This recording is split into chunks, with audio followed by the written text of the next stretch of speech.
Just want to say thank you to all of you for being here, for making the trip out here, for being at the first ever Camp KA. Workout is from the KA Daily app. When I got that email, like my jaw literally hit the floor and I was like, is this real? Like, am I really packing my bags and going to California?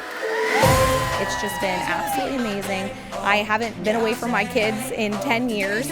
It's just so amazing to relax and, focus on myself.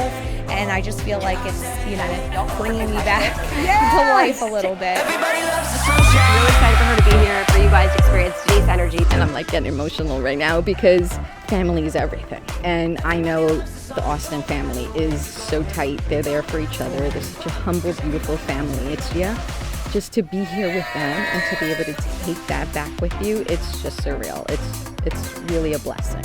We are gonna slow things down a little bit. Like so many components of my life that feel like very chaotic, but then this kind of really brought me back into like being mindful and like kind of rejuvenating my energy.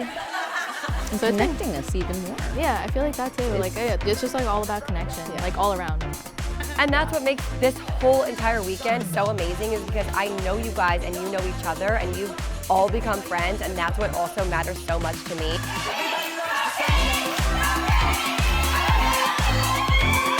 I love you, Katie, and I love all the girls that I met, and I just feel so lucky that I was chosen for this experience.